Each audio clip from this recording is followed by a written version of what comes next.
Yeah, Masonic Wicca. Can I just ask, is there, how many people in the audience don't know what the word Wicca means? Oh, thank you. Oh, you're being naughty, aren't you? It's just insane to me having to explain about Wicca. If you don't know, I will briefly say. Wicca is modern witchcraft. One of the modern paganism. There are various, like in saying something to Christian, within Christianity there are various sects, like being a Protestant, being a Roman Catholic. Within modern paganism, Wicca is the largest denomination, if you want to use that term, and it's spread throughout the world. So, my talk is about where I think Wicca comes from. Obviously the part that says Masonic Wicca is a big clue. So I've been briefly given an outline at the start. I am not going to go into the background and some history of the Freemasons, because that's a whole other subject. I will be touching on the Masonic history of the Grand Lodge of England at the start of the talk, because I think that is relevant. I will then look at the so-called father of modern witchcraft, which is Joe Gardner, the late Joe Gardner. And I look up into his life, a subject which is relevant.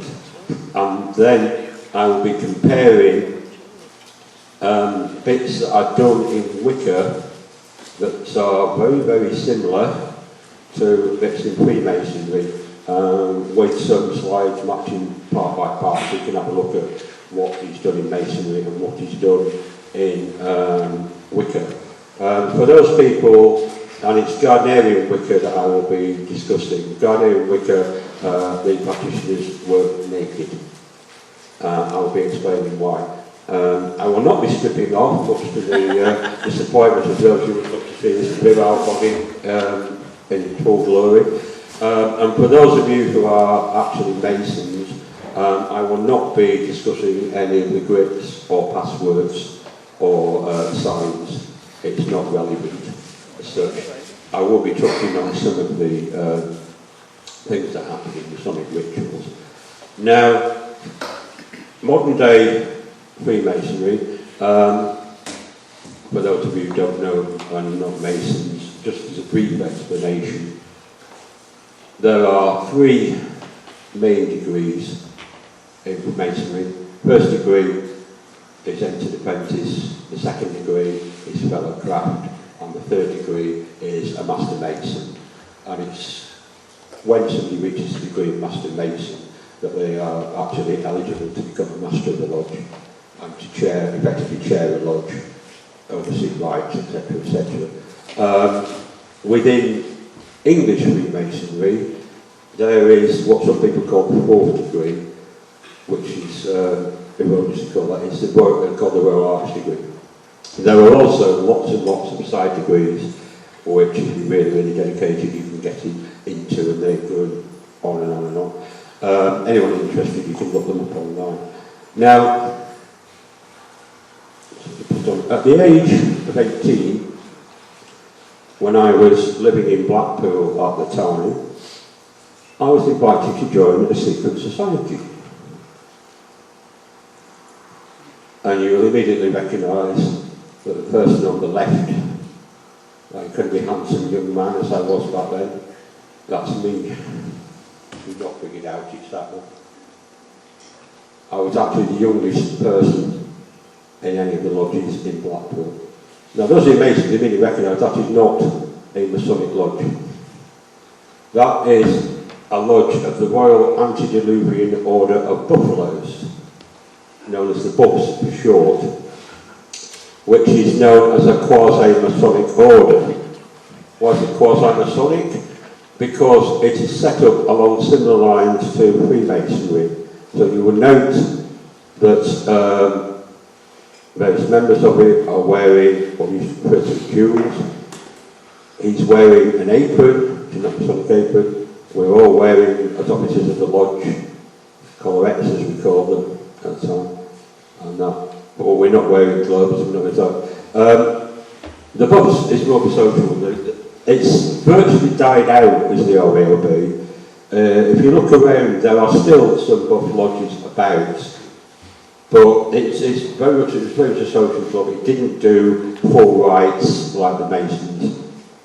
And although the pubs do have passwords and do have their own words for certain things, which I'm not going to reveal, even though I've not been above for many, many years, that particular one, the State in Blackpool, that's no longer in existence.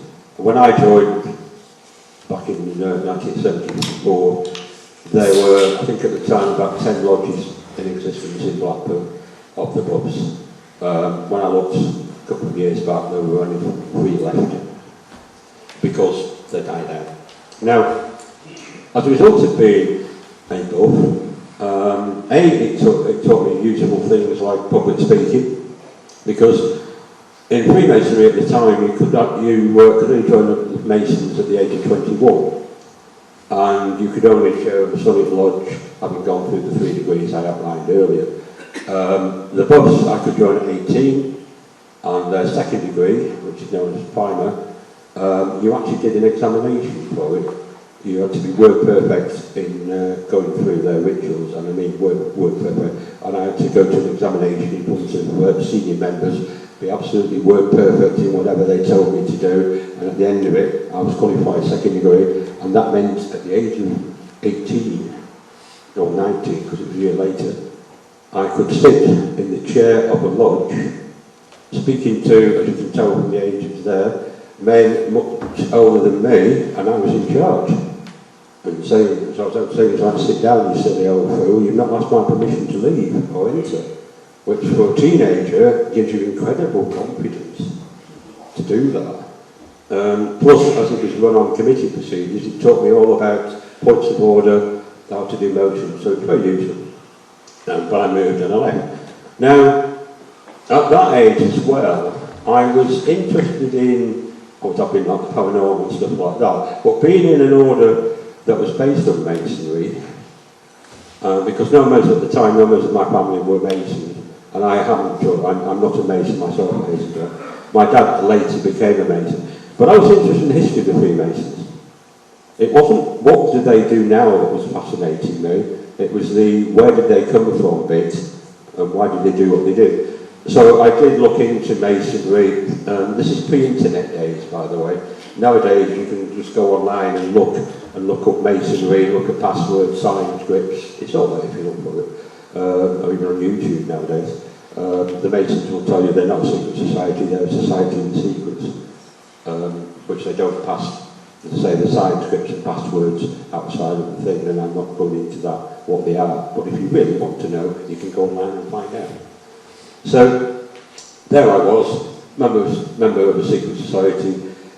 I was looking into Masons, I got interested in it, looking in the background of Masonry, where it came from, and, you know, the various wild and wonderful theories about it. And I was interested in what the rituals are. Now, English Freemasonry, which is what I'm touching on, the first recorded, as in written down, mention of a lodge in England comes from 1646 in the diary of a man called Elias Ashmole. His collection went to form the Ashmolean Museum later. Elias Ashmole was an interesting bloke. He became a member of the Royal Society. He was also an alchemist. And according to one of the Masonic writers, Robert Lomax, he thinks he was very much a chancer. Now, what happened in 1646 happened just down the road in Warrington. Those of you who know history will realise that was the English Civil War. Ashmole was on the side of the Royalists, Charles I. He had joined, had been given an officership. He was made a Master of Ordnance at Oxford. But he got chased out of Oxford. He was with the Royalist Army at Warrington. And he describes in his diary being initiated into a Masonic lodge, together with one of his relatives, who happened to be a colonel, but he was a colonel of the Parliamentarian Army, which is interesting. So it shows even back then there was no distinction in Freemasonry between political views. It was acceptable. And they were accepted into lodge. It is thought that the people, it was actually initiated in a pub called the Marquis of Granby, which as far as I know is still in Warrington. Sadly it's closed and it's supposedly going to be turned into a health centre, but when I looked to see what had happened to it, because that proposal was supposed to be passed, it's still a closed pub as far as I'm aware. But it's a shame, it would be a lot better as an actual pub, so you can actually go and look at it from the outside. So Elias Ashmore records being initiated, or accepted in his words, as an accepted Mason. Now that meant that he was going into not what we call operative masonry, was actual masons, people who actually built things. The accepted side was later became what we call speculative mason, as in you were interested in the ritual side of things, not going out and building stuff, and the symbolic side of it. So he only mentioned, he wrote 5 volumes of diaries, and he only mentions masonry once after that, which is 35 years later, when he describes, he was living in London back then, he describes receiving the summons to go to the lodge, which he attends, and then he names the opposite president. And he probably recorded it, because he records that when he got there, he found he was the oldest Mason present, having been initiated 35 years older, so they let him sit in the chair and everything. And he doesn't mention masonry at all in his diaries. So Robert Lomax, who's wrote lots and lots of books on masonry, takes that to mean, based on other references of Ashmore at the time, that Ashmore had just joined masonry in the first place to basically get a leg up in the world, and having done that, he wasn't really bothered about it, and that's why he doesn't mention it for 35 years. And the only reason that he mentions it in passing and went is because he was the oldest member who could boast about that. Other Masonic historians take a different view and maintain that actually Ashmore was working in masonry all the time. He just didn't think it was worthwhile to mention in his own private diaries for any reason. He was just doing it. There was another mention in a book by a guy called Robert Plott in 1660. His History of Staffordshire also describes a Masonic lodge meeting, and it's of accepted Masons, not operative Masons. So we know that Masonry was about in those days. The Scots, Scottish Masonry, if you look up, has a lot longer history, but I'm contradicting. It's thought that the lodge that Ashmore was actually initiated in was of Scottish Masons who'd come down to Scotland to support Charles I. It's likely it was possibly a soldier's lodge, because they were travelling on, but probably a Scottish lodge rather than English. Now, what happened in 1717, 4 London lodges got together at a tavern in London and constituted the first Grand Lodge of England. I should say the Grand Lodge of England claimed authority over all Masonic lodges. Nowadays it claims authority over all lodges in England. But then the 4 of them said, right, we're forming a Grand Lodge. In Masonry now that you've got a Grand Lodge, which is the ultimate one. Below that, in an area, you've got a provincial Grand Lodge, and the closing province, which has authority over the lodges within that particular area, and then you've got the individual lodges. So 1717, the first Grand Lodge of England is founded, and that's the date the Grand Lodge dates itself from. So they proceed. However, in 1753, they have a falling out, because certain lodges claim that they're more older than other lodges and that their way of doing ritual is the correct one, and the others are basically doing it wrong. So there's a split.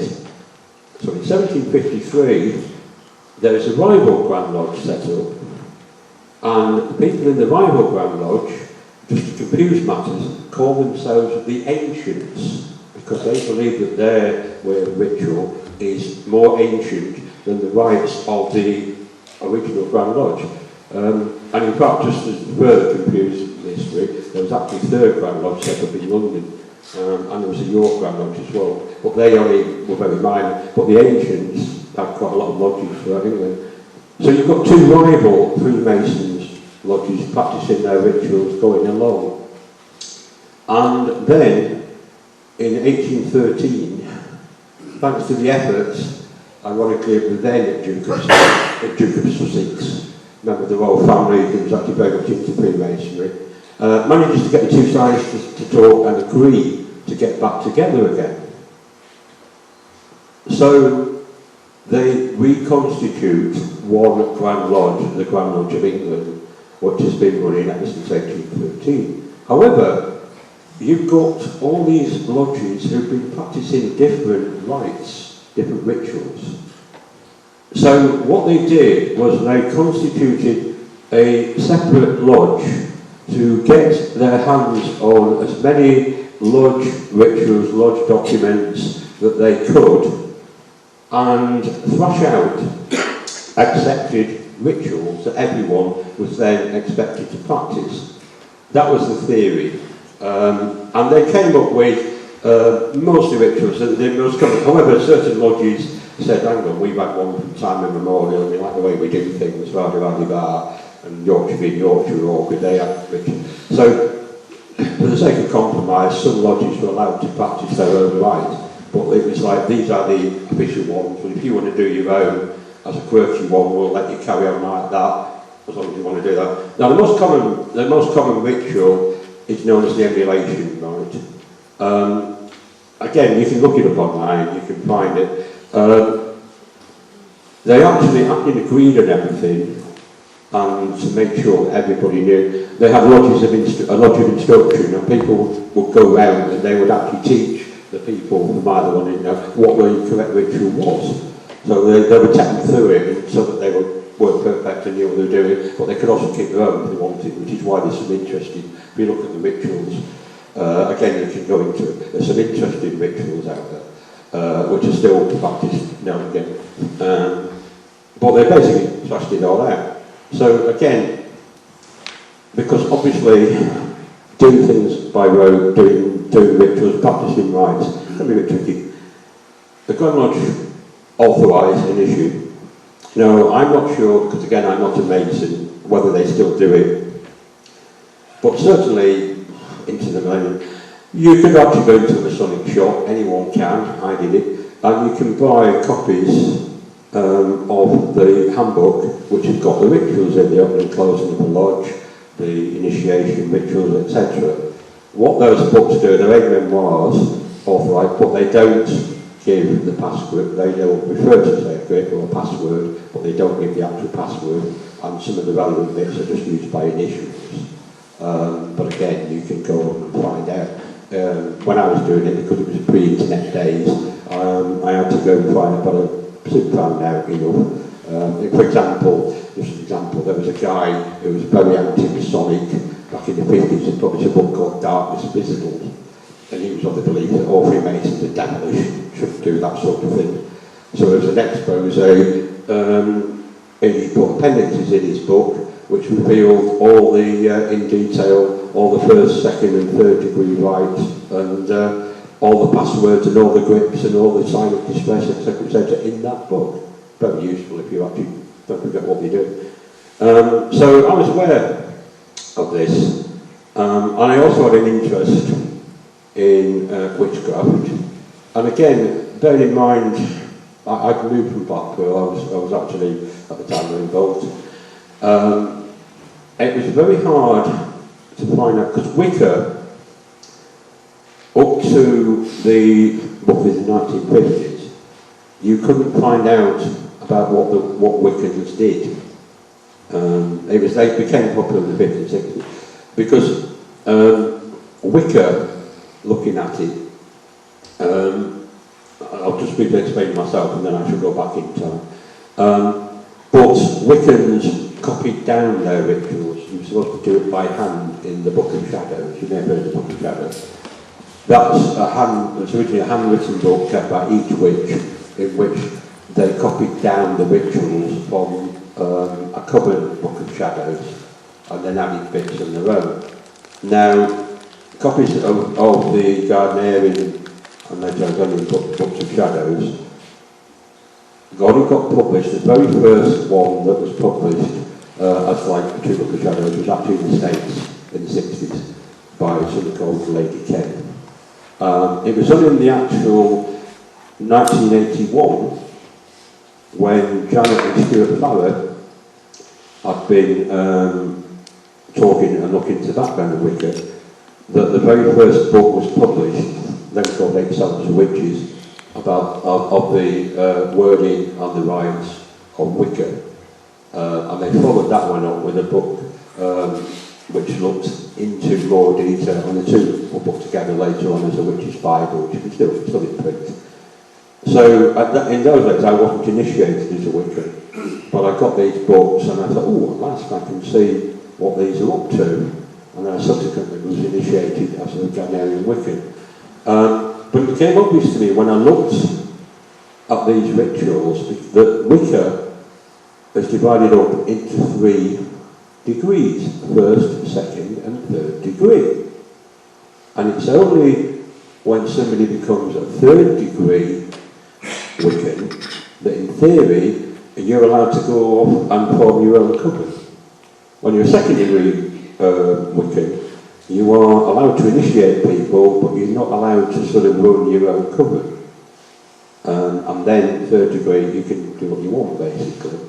And I thought, that's interesting. Now, Masonry refers to itself as the craft. So does Wicca. And I started to, and obviously because I looked at the Masonic ritual, I thought, hello, there's something very familiar here. And I noticed very much similarities, which I'll go in a moment, between the two, and that started me thinking about where's this lot coming from. Now, people talking about Wicca, you'll see things that say a guy called Joe Gardner invented Wicca, or he sometimes referred to it as the father of Wicca. There was a big TV programme some years back which you can find on YouTube, Joe Gardner, father of Wicca. Because what happened, just going back to Joe Bruce Gardner, to give him his full name, was born in Southport, too far from here, of a regional middle-class merchant family. Now, when he was in his very early teens, his family shipped him off abroad in the care of an Irish alleged nursemaid, referred to as Con. Basically got shipped him abroad, in terms like a boarding school. He got shipped off abroad, and he did a variety of jobs. He was on tea plantations, he ended up on rubber plantations. The nurse that went with him basically left him to his own devices. She was busily making eyes at every man that she thought was eligible. She did eventually end up getting married. So he had a great time, but he was self-taught. So he didn't have an education, he educated himself. He was inquisitive about everything, wherever he was. And he was inquisitive about wherever he was at, what the natives, God knows, were doing. He was always interested in folklore. For example, at one stage he was on a rubber plantation in Malaysia. So he got fascinated by the Malaysian knife, the Kris, which is a wavy knife.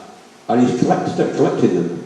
And he ended up writing the first book, Guide to the Malayan Kris, because it's a sacred site, they believe it was sacred, and it was and still is one of the leading guidebooks on that particular subject. So everywhere he went, he was getting involved. He was into spiritualism. He was coming back on leave to England. He was getting involved in spiritualism. So that was like he joined the Folklore Society. He was pals with the head of the then Jewish order, Greco-Bosnical. And he was also, at one stage, running a plantation at the age of, I think he's mid-20s at the time, down the road from another plantation where Alistair Crowley, 14, still known as Big Al, plans to hold us at the back in his lovely drawings of Crowley. I can recommend the sideline, the Atlantis going off that is for sale back there, World Bank. Alistair Crowley pops up in a lot of things. He and a guy called Alan Bennett were actually on a retreat down the road. Now, the official story is that Garner did meet Alistair Crowley, but not until 1947, after the Second World War, when he was introduced to him by a couple called Alan and Pat Crowley, and especially magician and also witches. And the story is that's how he first met Aleister Crowley. I have always suspected, because of the fact that he was interested in anything spiritual, that if the wickedest man in the world, as Crowley was called in those days, is just on your next thing down the road, I can't see Gerald not trotting down the road to see if he can talk to Aleister Crowley. Everybody that I know, that I've met over the decades, that knew Gerald, or people who's come who have mentioned this too, including Patricia Crowley, who's still alive, who was one of Gerald's high priestesses, who's getting on a bit, said no, it didn't happen. But I still have a sneaking suspicion that he may have done that. So, Gerald, when he's in the Far East, gets involved in Masonry. He gets initiated into a Masonic lodge. And I'll put the next slide up. Right, so this is the timeline. So Gerald Gardner, 1910, is initiated into the Sphinx Lodge in Ceylon. Now, allegedly, he became a master mason within a couple of months, which, even though it tells me that must have been a very small lodge within a couple of months to go from entered apprentice to master mason. They must have wanted, in short, master mason, because normally it would take longer than that. But he got bored and he resigned in 1911, so a year later. But he would have gone through the 3 degrees, so he would know the rituals of 3 degrees.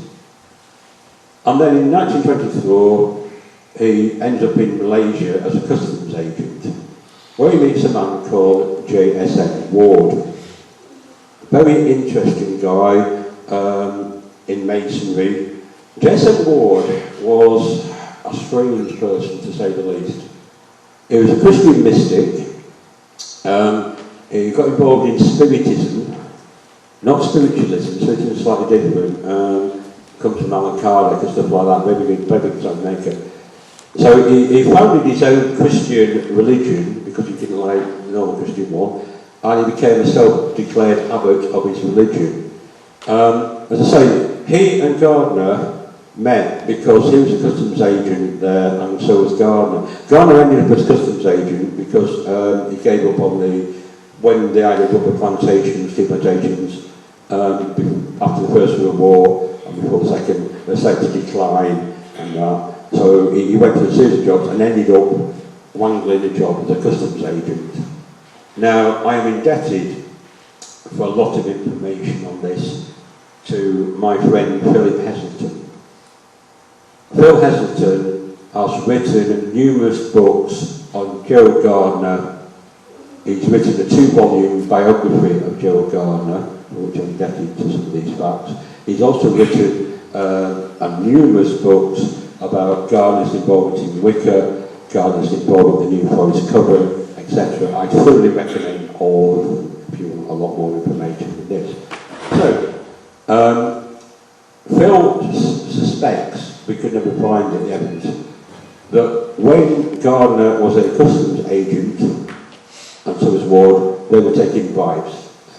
Because part of their job was to oversee opium and stuff like that, and to make sure everything was on the level. And the reason why we all think that is that, as I say, when he was also in Malay, Gardner rejoined Masonry, joined the lodge there, the Jehovah Royal Lodge, in 1927, and he resigns in April 1931, so he's back with Masonry again for a period, then he resigns. And then in 1936, Gardner retired to England. So, because he's got enough money to retire to England, but he'd been penniless before he became a customs agent, virtually. So, funnily enough, that's where Minto think he made enough money from, because his salary wasn't brilliant, he made enough money, presumably from other sources, to be able to retire. So, when he retires to England, he's actually in his late 50s, which a lot of people don't realise. So, he's retired from work, comes back to England. Now, unfortunately, because he's been out in the Far East or so, when he gets back to England and our horrible climate, he's succumbed to asthma, very, very bad asthma, And his doctor, who must have been an interesting guy, suggests that, oh yes, a good cure for asthma is to join a naturist club and become naked, and that will cure it. So he did, and it cures his asthma. And he actually joins a naturist club in St Albans called Britain's Wood. And I'll put nudist up there, and it should be naturist, because naturists get very upset being called nudist. Britain's Wood Naturist Club is still going, it's still there, still visible, it's still got some membership. As a sideline, I actually had a job a few years ago where our head office was in St Albans, and when I went to see the head office, just down the road, what do I see but a sign saying Britain's Wood Naturist Club. So I was happy with. Now, Gardner, when he is living, he initially came back to London and lived in London for a while. However, because of his asthma and other things, he decided to move out of London, and he moved down to Dorset. And what he's in Dorset, and he also met Ward again and researched the friendship. And Gardner is wandering around, as I say, he's still interested, he's back here, he's still got his interest, he's joined the Folklore Society, he's going up to London regularly from Christchurch, which is very good. And in his wanderings around Christchurch, he discovers a place that is called the Rosicrucian Theatre. Now, obviously, Rosicrucianism, or the idea of Rosicrucianism, is a magical term, magical idea. So he was intrigued. So he asked his wife to go with him, because this Rosicrucian Theatre was putting on plays of a mystical nature. So he and his wife went to see one of the plays, and they were. His wife was not particularly impressed. His wife was not interested really in Gerald's stuff, and she wasn't a naturist herself. She didn't accompany him to naturist clubs. But he was interested. He carries on with the Rosicrucian Theatre, joins it as a member, meets the people involved, gets heavily involved. Now, according to Gerald, what happened? This is in his. There was a biography of Gardner called Joe Gardner Wicca that was published in the 60s while he was still alive. He eventually died in 1964, which I did put on the end of it, in which he describes how he discovers the Rosicrucian Theatre, and he describes how he gradually becomes aware that amongst the members of this, who were interested in ritual magic and stuff, that there seemed to be an inner group who were sort of looked down on by some of the people. They were middle-class people and upper-class people, and these people were a bit more working on, but seemed to have something different. So he gets talking to them, and eventually they invite him to join their group, which he says he was initiated in 1939 into what's now known as Wicca. I've used the term Wicca because that's the common one now, but Gerald always referred to Wicca as W-I-C-A, without a second C. And he says that when he was initiated, we actually know the house of a woman called Dorothy Ford, and probably by a woman called Edith Grimes. He suddenly realised that this was the ancient religion of witchcraft, and that witchcraft still existed and had existed, and it was still practised in the 20th century, and he became a witch. So, going to Gerald, he was asking the people involved if he could write about what they were doing, and they initially said, no, he can't. So, Gerald moves from Christchurch. He is invited to become the resident. He wrote the book called High Magic Trade in 1949. Now, High Magic Trade is a fictional novel, and it's about people fighting against evil. It's not set in a modern setting, but it's set in sort of witch hunting times, and it contains various rituals. There's a magician in it, and there's a witch in it, and they do rituals, and he sets out the wording and stuff like that. And he'd also got initiated into Alistair Crowley's own magical order, very briefly because he had a falling out with Crowley, basically because he was Crowley trying to teach him and wanting to pay up front for a series of lessons, and according to various sources, Gerald was just trying to look to us and refused to pay up front for lessons from Crowley, so he died. So he knew Crowley at that stage. A guy called Cecil Williamson had, in the meantime, founded the Museum of Witchcraft. Initially, it was down in the New Forest, but after objections from people, Cecil moved the Museum of Witchcraft to the Isle of Man and set it up in an old mill at Castletown on the Isle of Man. And he invited Gerald Gardner, who he knew, to become the resident witch at the museum. You'll find a lot of people even online that said Gerald Gardner founded the Museum of Witchcraft. He did in Cecil Williamson. Gerald was employed as the resident witch, and that's what his company was for. Him and Cecil didn't really get on. Cecil Williamson, interesting guy. I met Cecil before he died, and when he gave a talk at Leeds University, and he was quite forthright about his views on Gerald. It was him that said Gerald Gardner was a tight to the duck's arse, and he would always save money. He coached Cecil. Gerald used to get Cecil's wife to wash his underpants because Gerald Gardner was too mean to go and send them out to the laundry and everything. So he's like, my wife washes underpants, all right. And what happened was Cecil decided that he didn't want to continue the Museum of Witchcraft on the Isle of Man at the Witch's Mill. He was going to move back to Cornwall, to Boscastle, where he subsequently did set up a Museum of Witchcraft again. Because that's sort of the habit of when he moved his witchcraft collection, if he sold it on, because he sold it on to Gerald Gardner, but he kept stuff back for himself.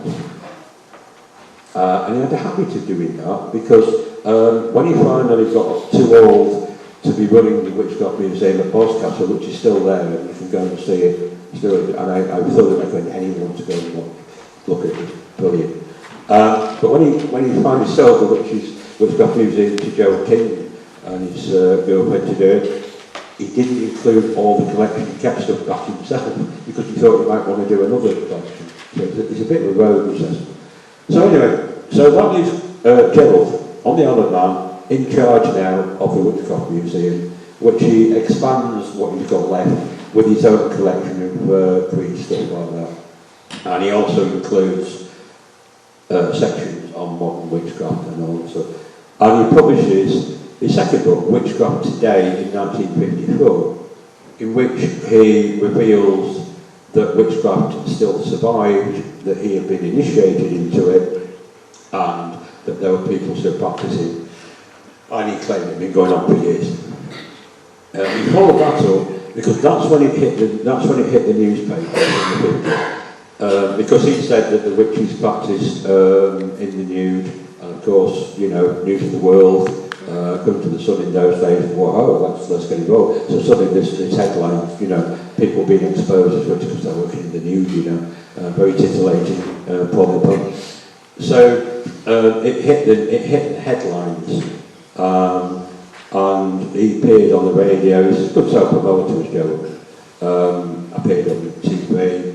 Famous interview with the BBC he's on. And he also initiated various people into his group, and he went through a series of high priestesses. Patricia Crowley, who I've already mentioned, was one of his high priestesses. She lived and still lives in Sheffield. She's still alive, but she's getting on now. She's quite ill.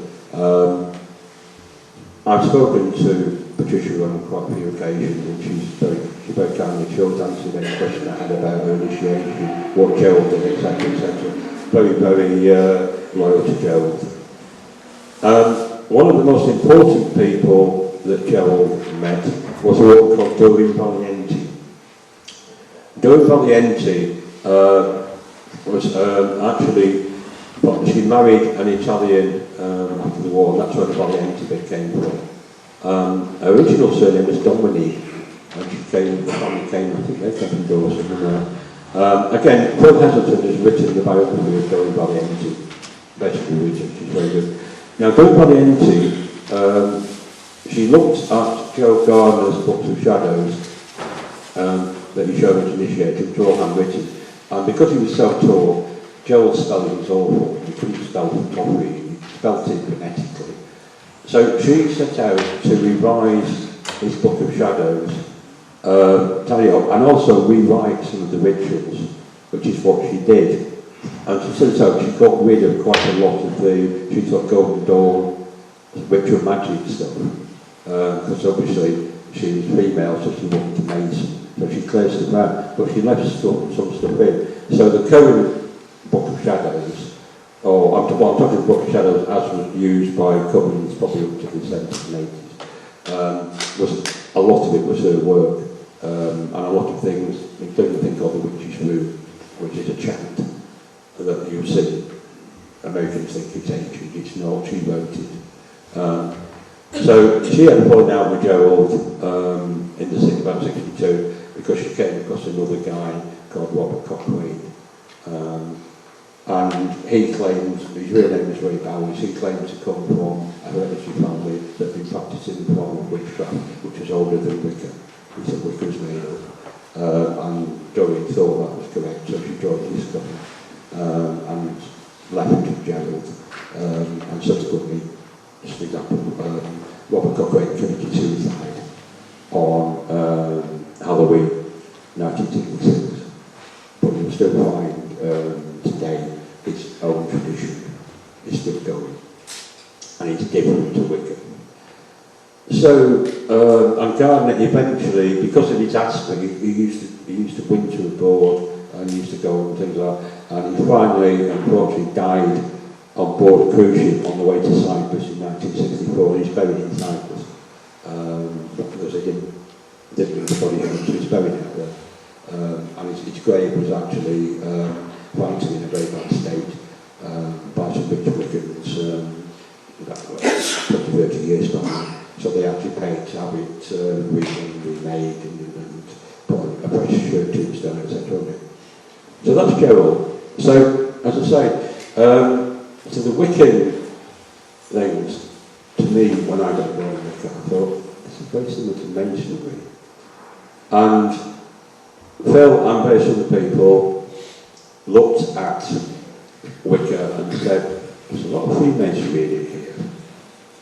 So it's obviously Gerald that's invented these rituals because he was a Mason.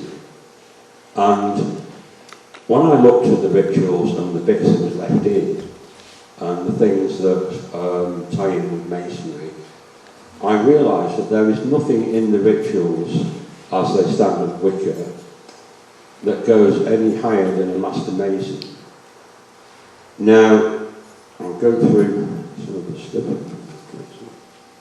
Yeah, for example, one thing you find Wiccans, which is going on, they go around going merry meet to one another, or merry meet, merry part when we leave. Merry meet, merry part, merry meet to get in full, commonly due to merry meet. However, in the closing of a lodge in the second degree of Masonry, you find the phrase at the end, happy have we met, happy may we part, and happy meet again. Sound familiar? Yes, merry meets, merry part is a variant on that. Obviously, very similar to Masonry.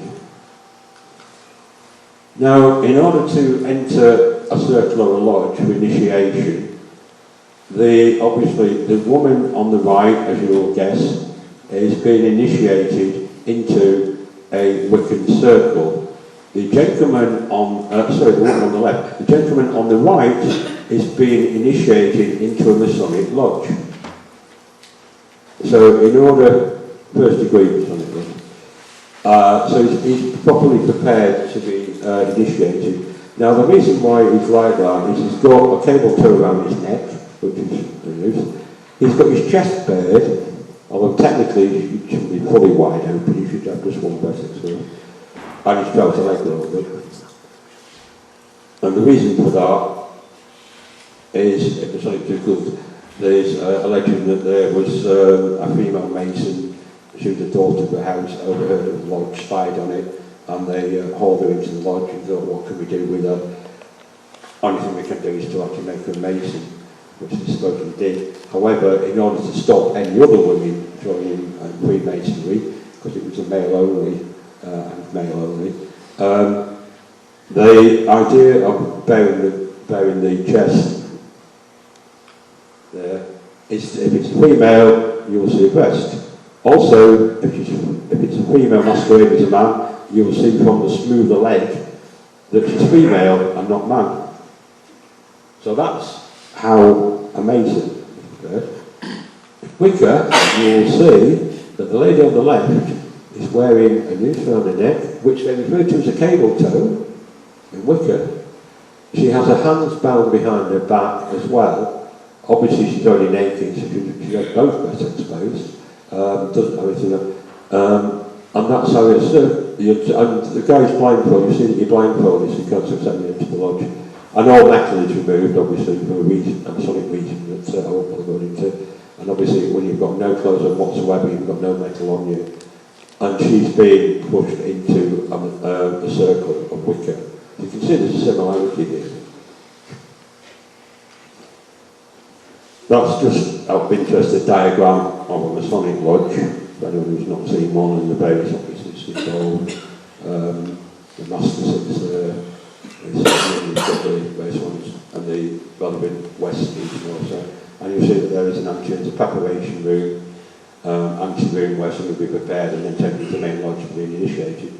Now, any person who's initiated in a Masonic lodge in the first degree is placed in the northeast corner of the lodge. A person being initiated into a Wiccan circle is placed in the northeast. And they're not told in Wicca, why are you standing in the northeast? You're initiated, you go for the ritual. Now, in the first degree, Enter-the-Penance initiation ritual, the initiate is told that they are standing in the northeast corner of the lodge because that is the position of a foundation stone. And this is the foundation, which I won't go into the full details, you can read it online. And that's why they stood in the northeast. So that explains it in Masonry. So whoever was using Masonry as a basis for Wicca left that bit out. There's also a thing as well in Wicca that didn't make any sense really, that there wasn't supposed to be any Wiccan covens within 3 miles of one another. Which doesn't make sense until you look at Masonry, where in the laws it says there can't be a Masonic lodge within 3 miles of another Masonic lodge. I think it's 3, it might be 5, I'm when it's not corrected, so I wasn't ready. But in Masonry it made sense because there's a lot more Masonic lodges, so you didn't want them too close together because you could pinch one another's members and you might fall out, give them enough space, and they could recruit their own membership. And it was spread well. So it makes sense in Masonry, it doesn't make sense in Wicca.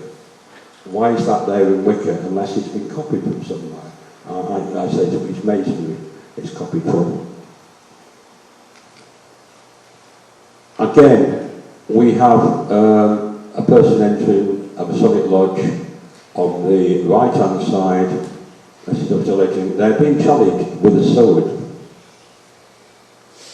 The person on the left, again being initiated, you saw from the front before with the blindfold, you see now the hands are tied behind the back, being challenged by the high priestess with a sword to the breast. Now, the challenge during the Masonic Lodge, the original wording of it included, as far as I'm aware, still does include instructions to go forward, because it's a test of courage, and also that you trust the people you're with to go forward and that they're not going to stab you through the front. The same is done in Wicca. They're told to give a password in Wicca, which they give, but they won't do. And when they've done that, the sword is removed and they are welcomed into the circle. Now again, for me, that's picked from the Masonic idea. So there's a lot of similarities. If you know, for me, the first degree is very similar. So I thought, yeah, it's obviously copied from Freemasonry. So if it's copied from Freemasonry, who was the Masons who did it? Now, that's Gerald on the left. You'll see he loved to get his hair teased up in something. You see, he used to tease his hair up into devil horns, and he does it, you know, to look devilish, and that's his usual evil game, because he loved that. It looked great on all the pictures in the newspapers and stuff. And he used to backlight, he used to light it from underneath as well for newspaper pictures and devilish. This is Jason Ward. You see, this is his own self-proclaimed thing as an abbot. Interesting thing with Jason Ward, when he retired and with the money and stuff, he bought his own house and lodge, and he set up the first folk park in England. He had a series of buildings, because he was very well devoted, moved there and set up in the ground, and it's still going, it's the Abbey Folk Park. So he was the first person to come up with the idea of saving buildings and putting them up as a museum for people to go and have a look at. And he also, as I said, was a Mason, but he was more than a Mason. Jason Ward was very interested and wrote numerous books, not just on, he wrote handbooks of the first 3 degrees of Masonry, which are not officially recognised by the Grand Countries as actually being that, because I think he was a bit quirky in his interpretation. But he also wrote loads and loads of stuff about the symbolism and that of all side orders. He was involved in making extent of lots of different orders he joined, apart from running his own Christian group and that. Now, it's a bit, he started to run a bit short of money, because rescuing buildings, writing books, even though he was writing novels and stuff, and trying to run your own Christian order, that's a bit. So he started to flog off a couple of the buildings. One of the buildings that he sold was bought by Gerald Gardner. Gerald Gardner described it as a 16th century witch's cottage. It's a round thatched building that Gerald bought and had moved to the Pickett's Wood Naturist Reserve, where his coven used to meet. And he always referred to it as the witch's cottage. In actual fact, it was never a witch's cottage until he got over it. It was a 16th century hen house. That's what its purpose was. But Gerald described as a witch's cottage, and that's where the coven of Pickett's Wood met for many, many years. It's still there, but it's no longer used by the coven, and in fact it's actually used as a sort of an outhouse and storage spot. The Pickett's Wood coven still exists, in part. And some of them still meet, some of them are still noticing, but they still meet in St Albans. Now, the lady on the right is a woman called Mabel Besant Scott. This is one of the, as far as I know, the only picture that we've ever been able to find of her. And obviously, as you can tell, that's Sarah's a young girl. She was the head of the Rosicrucian Theatre. She was running the Rosicrucian Theatre when Gerald came along.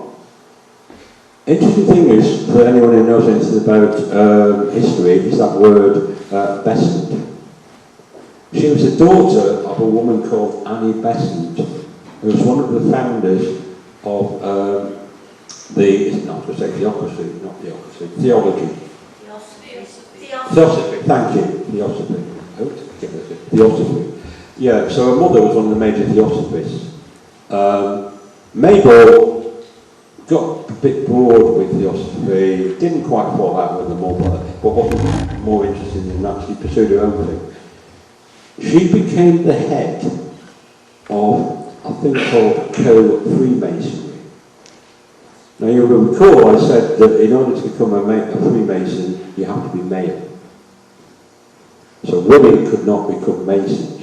However, in France, there originated a movement that why can't women become Masons? So they set up their own Masonic lodges in which males and females joined, and they called it Co-Freemasonry.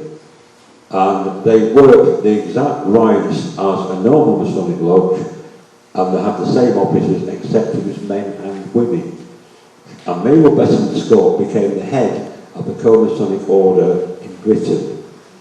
So at the time that Gerald encountered her, she was not just running the Rosicrucian Theatre, she was also heading up the Masonic lodges. She subsequently fell out some years after Gerald met her with the co-mason, decided she didn't want to do that any longer and left it to other people to run. Co-mason is still in existence and still using Masonic stuff. So that's another possibility of somebody who had knowledge of masonry, knowledge of the Masonic rites. She would know all the wording because they use the exact same wording as Masons, so she would be aware of that. The other people who were involved in Rosicrucian theatre, now Gerald Heselton has wrote books specifically on the subject of who was involved in the Rosicrucian theatre and all the information you can dig up about them. There was, and I'm not going into every person, but within them there were ex-members of a thing called the Order of the Golden Dawn. And the Order of the Golden Dawn was a ritual magic organisation. The difference between ritual magic and Wicca is that ritual magic works in a magical lodge, again like Masonry, and it's a lot more technical basically. You have to do things at the right time of the month, with the right incense, etc, etc, etc. Witches are a lot more offhand, we don't do that. You know, I always say we do our ritual and then we go down the pub, whereas the ritual magicians are still doing it 3 hours later. So, you know, we go bang, bang, bang, we're off. Ritual magician would argue that they achieve better results because they have more things, they're more concentrated. But hey, so she would know. So the Order of the Golden Dawn was set up in 1888 by, once again, Freemasons. There was an order called the Society Rosicrucianum in Anglia, the Latin word, they love doing stuff like that, which translates as the Rosicrucian Society of England. They use the term for England. And that was for Freemasons who were of a more mystical bent and more interested in the Middle East and religion, stuff like that. So it was, I'm not going to the full thing with the Order of the Golden Dawn, because again that's in the Latin itself, but basically they had a whole legend about how they came to be about. But basically you had to be Mason to get into it to start with, or certainly there was. And they set it up as a magical order and admitted women. And it was very, very influential magical order that lasted until just after the war. Like all magical, they fell out with one another. But for example, Oscar Wilde's mum was in the Golden Dawn. There was a guy called Ian Wade who wrote numerous books on stuff. He fell out. Alistair Crowley, Big Al once again, applied to become a member, briefly initiated, fell out with them, decided he could do his own thing and set his own separate magical order up, which again, if you want to get interested in Crowley, go read his stuff. And it all fell apart. So, but again, anyone who'd been a member of Golden Dawn would be aware of Masonic ritual, would be aware of Masonry, a lot of them were Masons. So that's another source of the Rosicrucian theatre, would also know Masonry. Because I think, as well, that it wasn't Gerald that invented the rituals of Wicca per se, although he was a master mason. I think what Gerald brought to the party was the idea of being naked. And because of naturism, he was a big fan of naturism, and he met a lot of interesting people, British one and that. There's a guy called Cotty Burland, who was actually curator of the British Museum at the time, and various other people. So he's a big fan of naturism. Again, people one time used to say, the reason why they weren't naked and got tied is because Gerald was into BDSM and loved getting tied up and beaten by women. Which may be partly true, but you know, the people who said that hadn't looked at the fact of being tied up in the Masonic ritual. The tying up bit was coming from Freemasonry, not because Gerald got his rocks off that way. So again, that was Ward's study, and that's one of his books he wrote on Simonton and Freemasonry. Okay, going back to what, that's Joe Gardner's Book of Shadows. You've got a few of them. You can't tell from here, but his handwriting is atrocious. I mean, that's sort of Gerald's best handwriting, which is at the best of times not brilliant. And his spelling, and you've seen his correction, whatever. He used to write them in like fake, ye olde English as well, to try and make an explanation, and it actually was. That's one of the original. That is actually the possession of the Centre for Pagan Studies, who at the moment I've been looking to set up. They've got the collection of Bury Valiente. When Bury Valiente died in 1999, the last high priest, a guy called John Ballon Payne, inherited in Durridge Well all the magical artifacts, including Gardner's original Book of Shadows, and various other stuff from Joe Gardner. And they're all sitting in the bank vault in Spain, unfortunately, because John and his wife moved to Spain. He was a builder. John sadly died very young. Well, I'm saying John, he died in his 50s very young, unexpectedly. And they've been trying to set up a Bury Valiente museum over here with that collection and find a building for it. At one time they hoped to get it in Brighton, because that's where Doreen lived. And Brighton Council were making noises about it, but it never happened. But they do online. If you look at Bury Valiente Foundation online, you will see that they do lectures online, and they're still trying to raise money to get the collection back in England. What they've done is they put it into the hands of trustees, including one of them is Professor Ronald Hutton, which people may have seen in possibly virtually every Witchcraft programme going. Ron will be there somewhere. And the hope is that eventually it will be repatriated and made available for anyone to go and see, like the Witchcraft Museum. They do have a travelling exhibition which they take of things like Gerald's Book of Shadows. So I have seen the actual book, and various other implements, knives, etc. that are used, and they take them on to conferences and stuff like that, so people can see the stuff. Now, one of the things that Masonry does, I don't know if you can all read this. This is from the 3rd degree Master Masons. The only thing in Wicca that, to my knowledge, apart from one other thing, is pinned from the 3rd degree. During the course of I don't know if you read that, during initiated Master Mason, candidate receives the real grip of the Master Mason, and along with the Mason's word, or told the Mason's word. And the people on the right are actually. Oops, sorry. Yeah, that illustration of people standing up.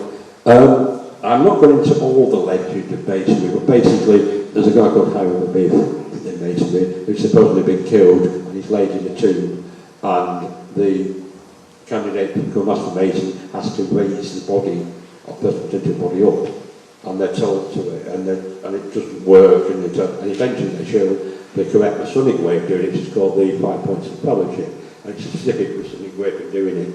And then that explains some of it, doesn't, and I checked and it does not.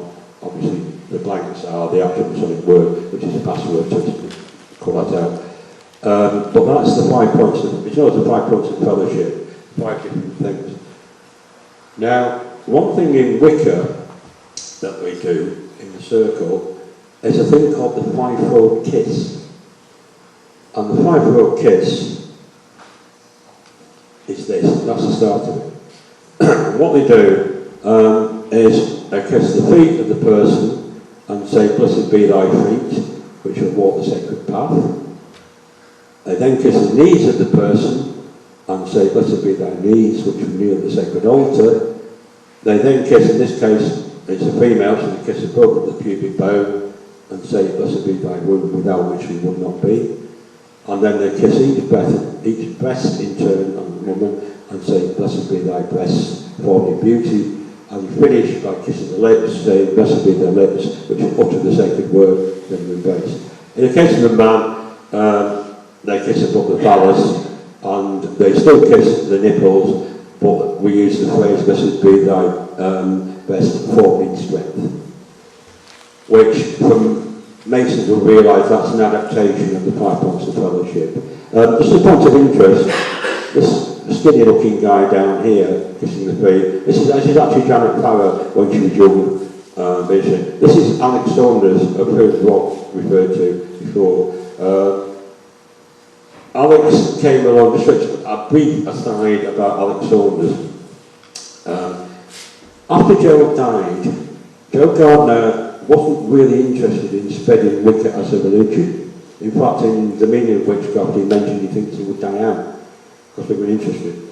Alex Saunders, a lot of people for years said Alex had tried to get into a Gardnerian circle and was refused, but he then pinched a Book of Shadows, copied it out as best he could, and made a couple of mistakes, which is why the Alexandrian version of the ritual is slightly different. Alex was more interested in ritual magic, so he put in a few terms of ritual magic. He was actually initiated, and we know he initiated anyone called Pat Kabensky, who was initiated Patricia Crowler, for which Patricia Crowler's never forgiven me. But Alex and his wife Maxine Saunders originally lived in Manchester, I referred to that. He was older than Maxine. But then they moved down to London, and while they were in London, they used to hold open house at the place called Clanwick Gardens. And people would go along and meet them, and they would actually initiate people. And it's because they initiated so many people that Wicca spread, because in turn their initiates moved to the States, and it went worldwide. So he was a publicity hound. You know, he would do anything to get into praise on that. Now, although he's naked here, this is a very rare photograph I've seen Alex naked. She's actually initiated before she's naked. You'll notice that the two people in the background are wearing robes. But that is one of the differences between an Alexandrian circle and a Gardnerian circle. Alexandrian witches were robed, as in robed, but naked underneath. Gardnerians traditionally were naked. However, nowadays, in modern Wicca, things have moved on. There's lots of different options of Wicca and stuff like that. There's not many Gardnerian covens that work naked. The only time that they tend to do that is at initiation. They tend to wear robes nowadays.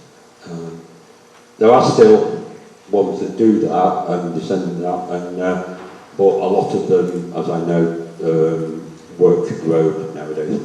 And as a side, which I think is funny, this is unusual because there is a film which you can see on Talking Pictures channel, Talking Pictures TV, which, if you don't know, it's on Preview TV. It shows old films, 30s, 40s, 50s. But it's got, for anyone with a smart TV, there's a site called Talking Pictures Encore, in which you can go and you can stream the films. Alex made two films. One in 1965 called Legend of the Witches, which is about witchcraft, stuff like that. It's a documentary, and part of it you'll see his group. It starts on Over the Edge. Doesn't identify to Over the Edge, but it is. It shows an initiation of somebody in his group. Naked. Now, it's about 90% accurate, but 10% because it's designed to be shown in Soho cinemas. A bit of titillation. The money was bought by a guy who ran Porn magazine. It was interesting. So it's a bit, because it's like there's one bit in it where Alex is doing a black mass. That wasn't true. He's doing that. He did that. A, for the money because they thought that would sell sales better. But in most of the film, he's actually wearing a very tatty-looking dressing gown. But in that movie, and so you can stream it on Talking Pictures TV. You can also find it on YouTube as well. But the streaming version is better. It's also available on DVD and Blu-ray. But you'll notice in that he's covered and naked, but he's wearing this dressing gown. And the reason why he wore the dressing gown wasn't for any magical reason. It's because, and there's a couple of one scene where he is actually naked for being period. You realise he has a very small penis. And that's why he insisted for magical reasons he had to wear a robe. So, yeah, they also did a second one called Secret Rites a few years later, which is in colour. And again, that is also available on Talking Pictures The Legend of the Witches, they've got various sections on it. And I remember right, Legend of the Witches is in a section on documentary, and Secret Rites, for some weird reason, is in there's a thing called Cellar Club that they do on Friday night on old Pagan Moot and stuff like that. And it's in that section. Because Carolyn Munro of Hammer Fame does it. So you can see both of them for free on Talking Pictures. And the Secret Rites one also includes rituals of Wicca, but there's a bit more added in that because, again, for the sake of titillation and because the people who get initiated are actually models. Because first of all, I thought it looked better having the model really naked than just the bog standard people who are actually witches. So you can see that. This is the Wicca family tree.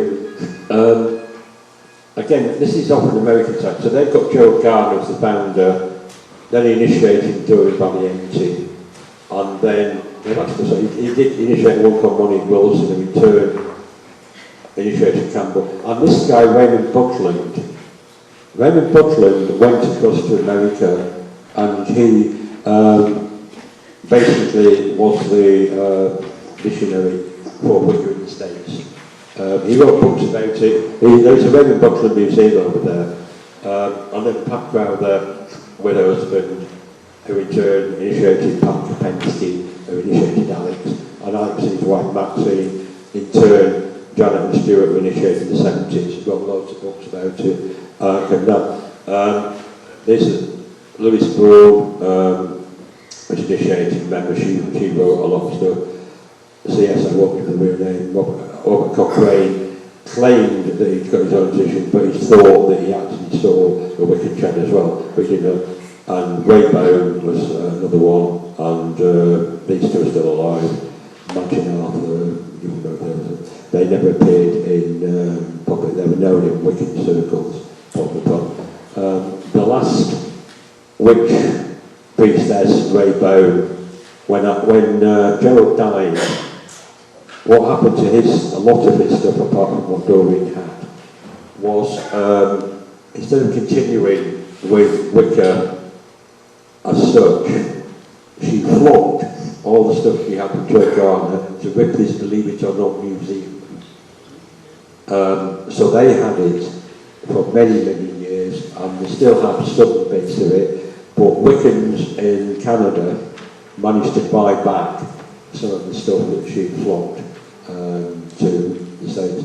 So a lot of that. But funnily enough, the Ripley's Believe It or Not Museum in Blackpool, which is on the front of the Badger Beach, has a very small section in their magic. And in there, and last time I went, probably it's still there was a section like magical stuff, and it has like a cabinet with herbs and stuff in that, and a few of them. Now that cabinet, as far as I know, is probably part of the Joe Garner claim. It's not labelled as such, but it's a couple of things that I think came from the sale of it, but they're not labelled as Joe Garner, they're just labelled as generic witchcraft stuff. So that was a Wicca family tree. And so the final thing, the similarities between Wicca and Mason. I'll read them out because that was a rather small one. Both the North and the Foundation system of 3 degrees. Both are secret societies in that both membership roles are secret, and secrets are kept from the general populace to a greater or less degree by both religions. Both generally meet in secret, except for rare, open and public events. Modern day Wicca, they have more open events in that, so it is more. But both have hugely ceremonial initiations to pass from one degree to another, including sworn oaths. Now, this is an interesting bit. I wouldn't say they have ceremonial initiations with Freemasonry, Wicca doesn't really.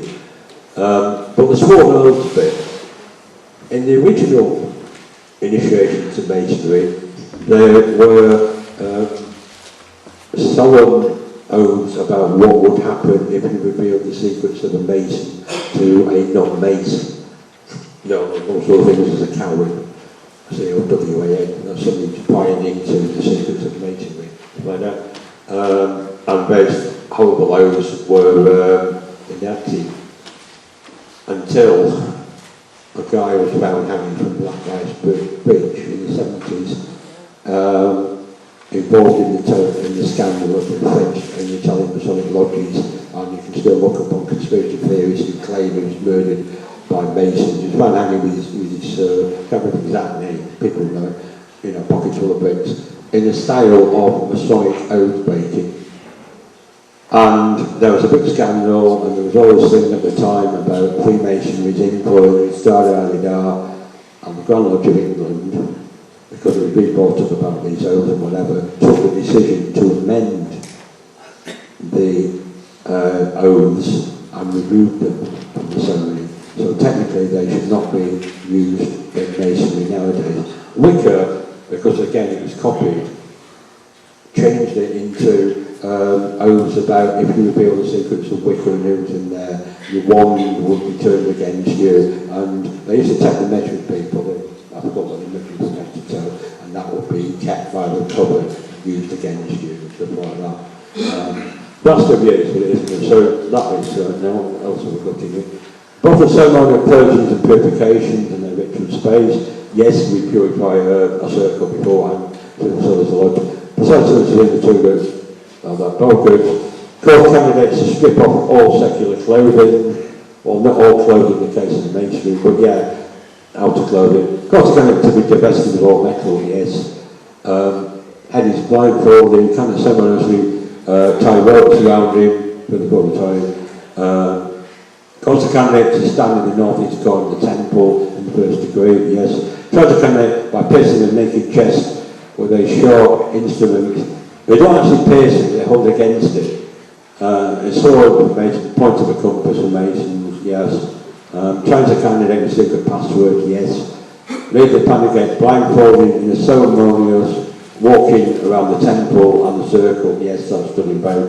Before the candidate, require the candidate to swear someone to secrecy before being given custody of the secrets of the group, yeah, that's still done in both. Both have a ceremonial unhooding of the candidate following the oath. Yeah, because in Wicca, once you welcomed the blindfolds in, you are presented in Wicca with the tools of Wicca, with your thumb and the wand. In Freemasonry, you are presented with the tools of Mason, and there is a whole lecture about what they mean, the symbolism, etc. There's a smaller lecture in Wicca as to what they mean. Again, you can look up online. The Wiccan stuff is all there. The only thing in Wicca you will not find online is the passwords. And that's only given out verbally in each degree at the initiation ceremony. So there are some secrets of Wicca you won't find online. In both the terms of correspondences, yeah, both in the higher degree take the initiation for a ritual death and rebirth experience in which the initiate acts the part of a hero herald of the craft. That's referred to the third degree Masonry, and it is in part a third degree of Wicca. Now, the Wiccan third degree is different in some respects. I referred briefly to the study in Masonry doing a death and rebirth, the Black Points of Fellowship bit. What replaces that in Wicca in the third degree is that there is a symbolic or an actual sexual intercourse takes place between the high priest and the high priestess. If they're actually married or working partners, at that stage of the ceremony, everybody else leaves the room and they have ceremonial intercourse, which is a sexual energy, sexual work thing that I won't go into because there are secrets of that. Obviously, Freemasons they don't. And there's a reference from the third degree, which is only one I could find, to when the princess is laid down with legs apart, she forms a star shape, to her room being the point of the circle, which any Mason will recognise that allusion. And that's what we're to do. And then after if they don't know one another, what they do is Wiccans have a sacred knife called an Athami, which is a black-handled knife. And they also use a cup, something that is a giant cup.